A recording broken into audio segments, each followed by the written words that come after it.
Hey, alright, welcome to another video. If you haven't been here before, I'm Cecilia Joe, and I've just realised I look like I'm dressed like the walls today. That wasn't done purposefully, but today I feel like I need to get out of the flat. I want to go out, I want to be surrounded by books, but not by any. So I decided I'm going to go to the library. Go into town, go to the library, have a look around. Not been for ages, so I'm not even sure if they have like any new books in, or I'm not sure. So I'm gonna go there, maybe get some out. I know I've got loads of books on my physical TBR, so we'll see if I actually end up getting any out. We'll just have a look, have a nosy round, maybe go and get a little Christmassy drink, and yeah, just see what they've got in the library. Maybe have a little look in Waterstones if I fancy it. But yeah, just have a nice day out surrounded by books.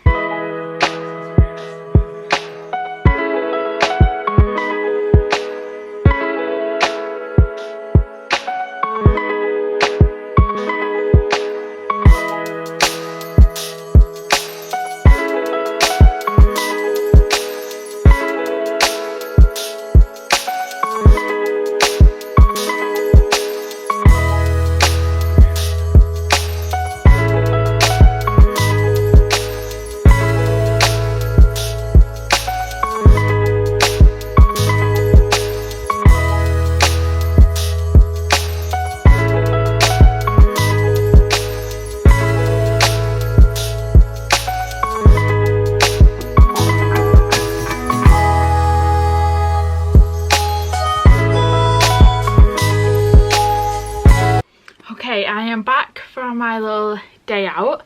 So I did, obviously, as you've seen the clips, I went to the library. I did actually end up going to Waterstones as well, but it was so busy in there that I didn't end up filming anything.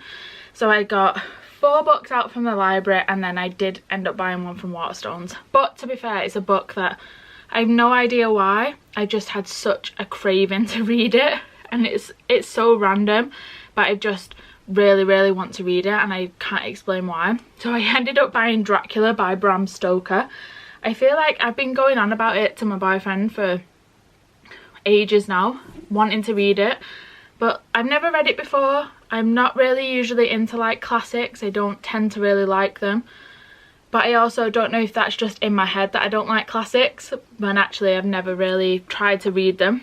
But yeah, I ended up buying Dracula. I got this edition of it. There were a few different ones, but I just got the Penguin Classics one. And yeah, that was the book that I bought from Waterstones. Very random, but I do want to read it.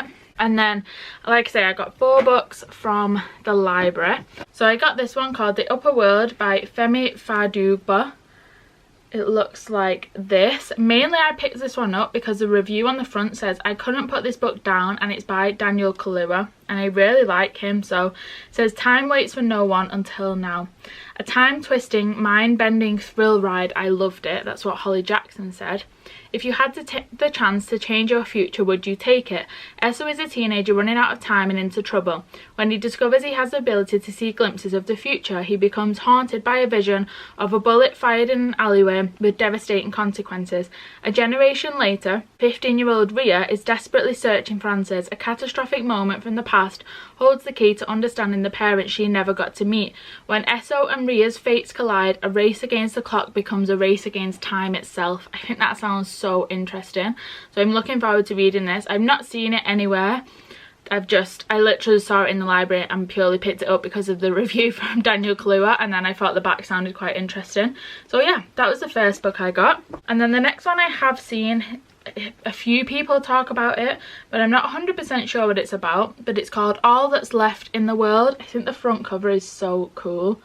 So it says, Jamie and Andrew are strangers and 2 of the last people left alive. After a catastrophic event wipes out most of the population, Jamie finds himself alone in a cabin in the woods. He's learned to fear other desperate survivors, but when he meets the injured Andrew, Jamie is compelled to help. As they step out into this strange new world together, their friendship begins to feel like something more.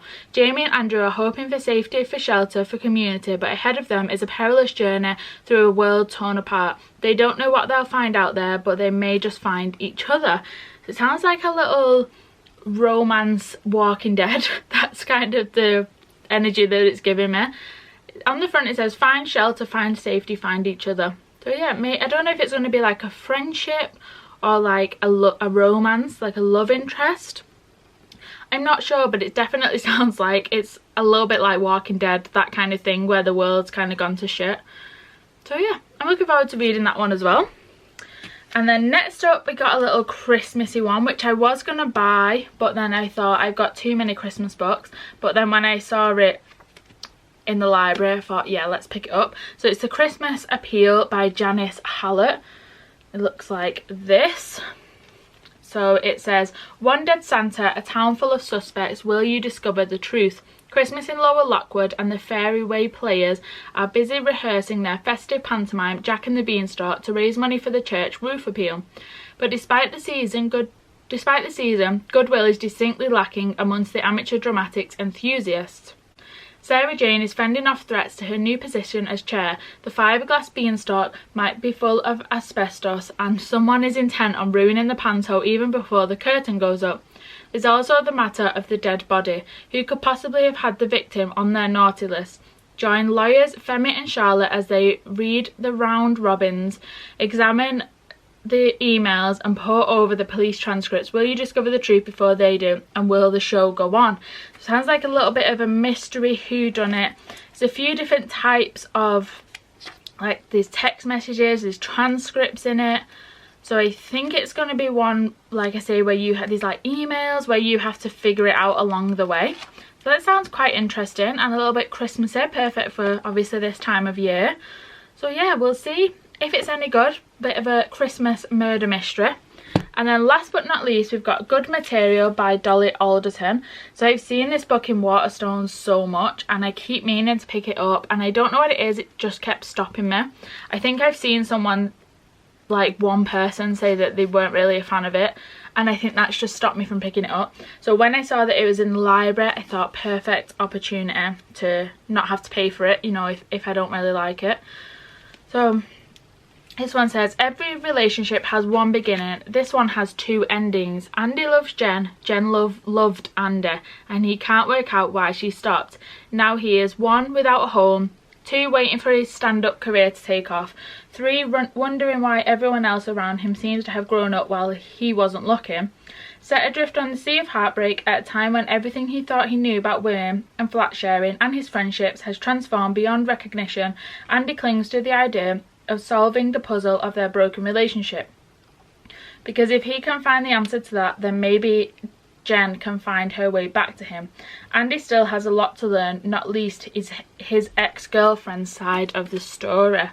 So I think that sounds really good. I also love the front cover of this book. So yeah, this will be my first Dolly Alderton book, I'm pretty sure. So looking forward to reading that one as well. So that was my little library haul and my little day out. And that is the end of today's video. I hope you did enjoy. If you did and you'd like to subscribe, I would really appreciate that. But other than that, I will see you in a bit.